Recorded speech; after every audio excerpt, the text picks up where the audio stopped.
Okey, Assalamualaikum ya. Salam sejahtera, salam kuasa ketiga ya. Jika audio jelas boleh tolong maklumkan di ruang komen. Share ramai-ramai dan sertai Telegram saya Regi Jesse Ritauddin ya. Baik, ada banyak soalan yang berkaitan dengan kedudukan perundangan ya. Berkaitan dengan kenyataan Najib Razak yang dibaca oleh anaknya. Jadi daripada saya mengulas benda ni, ianya sudah pun diulas oleh Peguam Muhammad Hanif Katri Abdullah. So saya mainkan terus. Saya belum dengar sebenarnya ya. Tapi daripada ulang ya, tu more than one person ya, cerita babak perundangan, kita dengar ulasan Hanif Katri bersama-sama ya. Saya mainkan sekarang. Assalamualaikum warahmatullahi wabarakatuh dan salam sejahtera.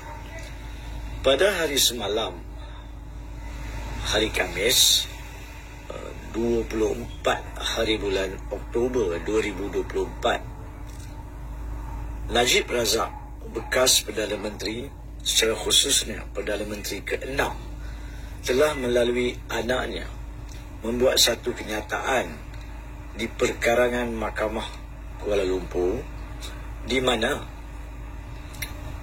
ianya mengandungi satu kenyataan 8 perenggan dalam bahasa Melayu dan bahasa Inggeris.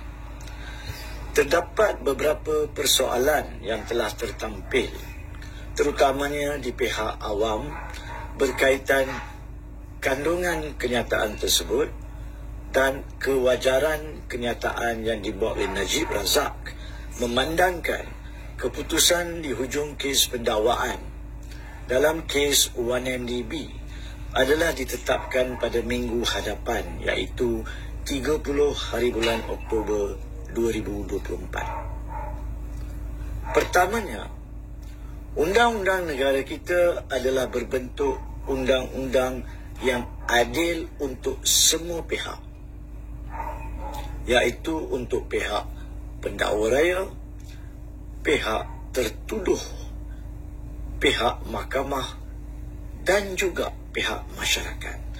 Tetapi untuk memahami konsep keadilan Undang-Undang Jenayah Malaysia dan sistem tadbir urus jenayah di negara kita, kita kena analisa sesuatu perkara mengikut fakta dan latar belakangnya sendiri. Yang kedua, fakta dalam kenyataan Najib Razak tersebut bukannya suatu permohonan maaf mutlak. Najib Razak telah menyatakan bahawa beliau meminta maaf kerana pada masa perkara-perkara yang tidak betul berlaku di dalam 1MDB dan SRC, beliau, yakni Najib Razak, merupakan ketua atau menerajui entiti tersebut sebagai Menteri Keuangan dan Perdana Menteri. Atas sebab itulah beliau mengatakan dia bertanggungjawab untuk minta maaf. Adakah ini bermakna Najib mengaku dia melakukan kesalahan jenayah? Tidak. Walhal kenyataan Najib di sini adalah selari dengan pembelaan-pembelaan yang dinyatakan oleh Najib semasa perbicaraan SRC yang telah selesai dan beliau didapati salah oleh Mahkamah Malaysia. Dan begitu juga seperti mana yang ditampilkan di dalam kes 1MDB yang akan diputuskan pada 30 hari bulan Oktober kelak. Seterusnya, kalau itu selari dengan pembelaan dia, maka soalan yang tampil di minda rakyat adalah kenapa kenyataan itu dibuat sekarang? Bagi saya, kandungan kenyataan itu merujuk kepada dua perkara yang berlaku di luar daripada prosedur mahkamah yang tidak mungkin boleh dijadikan sebagai keterangan di mahkamah. Justru komen atau kenyataan Najib Razak adalah berkaitan dengan perkara-perkara yang tidak di dalam kawalan beliau untuk dibawa di mahkamah sebagai bukti yang relevan. Apakah perkara itu?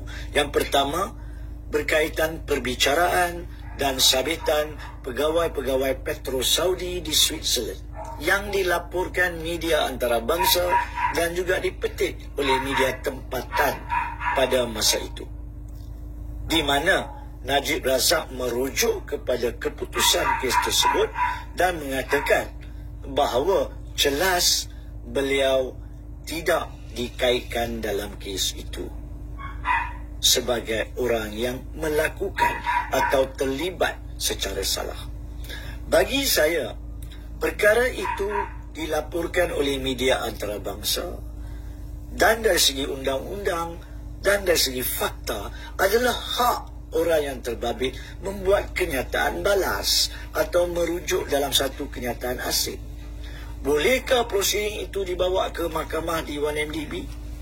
Masalahnya, kerelevanan keputusan di Switzerland akan melalui halangan-halangan perundangan untuk mana-mana pihak, sama ada pihak pembelaan maupun pihak pendakwa raya, nak tampilkan sebagai bukti di sini. Kerana apa? Pertama sekali, pertuduhan di Switzerland adalah terhadap pihak yang lain. Pertuduhan di Switzerland adalah berkaitan dengan undang-undang jenayah yang berbeza daripada yang dituduh terhadap Najib Razak di Malaysia. Yang ketiganya, keperluan penampilan keterangan di Switzerland besar kemungkinan tidak memerlukan apa-apa rujukan tentang penglibatan Najib Razak jika ada. Justru tidak semestinya Mahkamah Malaysia berpendapat jika pun kesemua keterangan di Switzerland dibawa oleh mana-mana pihak untuk dinilai di Malaysia, ianya boleh memberi kesan kepada keputusan perbicaraan 1MDB ini. Itu sebabnya ianya tidak semestinya menjadi perkara yang tergolong di dalam perkara sub judice, iaitu di bawah penilaian mahkamah. Dan kerana perbicaraan Petro Saudi sudah selesai, maka bagi saya tidak atau bukan tidak adil untuk Najib Razak membuat kenyataan berkaitan perkara itu. Isu kedua yang dibangkitkan dalam kenyataan beliau adalah satu pendapat yang dilaporkan oleh DH berkaitan bagaimana jenayah ataupun kesalahan-kesalahan kebobrokan dalam 1MDB dan SRC berlaku. Itu adalah pendapat. Itu adalah suatu pandangan dari segi undang-undang. Pendapat atau pandangan tidak mengikat mahkamah. Justru Najib Razak maupun pendakwa raya tidak boleh membawa pendapat orang ramai maupun pendapat mana-mana pakar, jika pun ada, tentang bersalah atau tidak bersalah. Ianya adalah tanggungjawab mahkamah untuk menilai keterangan yang ditampilkan dalam perbicaraan mahkamah, bukan sumber-sumber luar yang tidak tertakluk kepada soalan-soalan di atas ataupun di kotak saksi selepas mengangkat sumpah. Oleh itu, kita tidak boleh menghalang kalau pihak surat khabar ingin membuat analisa walaupun perbicaraan sedang berjalan, maka kita tidak boleh halang mana-mana pihak merujuk dan memberi kenyataan berkaitan dengan analisa tersebut. Oleh itu, keempatnya, bagi saya, kenyataan tersebut wajar dinilai dari perspektif yang betul. Ianya bukan merujuk kepada perkara-perkara yang tertakluk di dalam perbicaraan dan yang menanti keputusan. Walau apa sekalipun, jika punlah ada mana-mana bahagian dalam kenyataan 8 perenggan Najib Razak tersebut yang mungkin berbaur mendahului keputusan mahkamah, ianya adalah cuma untuk pihak pendakwa raya menentukan, sebab merekalah yang menjalankan perbicaraan. Kita di luar cuma membaca laporan media yang memetik pembacaan 2 atau 3 minit berkaitan dengan perbicaraan 4, 5 atau 6 jam sehari di mahkamah. Kita tidak boleh menilai secara perundangan adakah kenyataan Najib itu semestinya menjurus kepada mendahului mahkamah untuk tindakan penghinaan mahkamah diambil. Itu adalah tanggungjawab dan tugas pendakwa raya. Bagi saya, sebagai pengamal undang-undang, Najib Razak berhak membuat kenyataan yang beliau buat. Dia tidak mencampuri urusan yang berada di meja hakim untuk keputusan pada 30 hari bulan Oktober ataupun mana-mana tarikh lain yang dirasai sesuai manfaat oleh mahkamah yang mulia itu. Justru saya harap rakyat menilai setiap perkara yang atau perkembangan di negara kita dengan suci hati, dengan menghormati hak semua pihak, dan jangan gopoh membuat kenyataan berpandukan kepada perasaan peribadi dan emosi. Sekian. So, itu dia ya. Especially babak the laporan The Age tu, pendapat Hanif lebih kurang sama macam saya ya. Dan saya pun dah beritahu kepada anda perlu objektif ya. Yang tu tak disentuh oleh Hanif. Anda perlu objektif. So bagi saya mudah. Dia ada permohonan maaf, Najib ada memohon maaf. Kemudian Najib ada pendapat dia atas alasan-alasan dia sendiri, dia tidak bersalah. Tetapi dia tetap memohon maaf berhubung skandal 1MDB dan cara dia tangani skandal tersebut selepas ianya terbongkar. Dia rasa dia patut melakukannya dengan cara lain.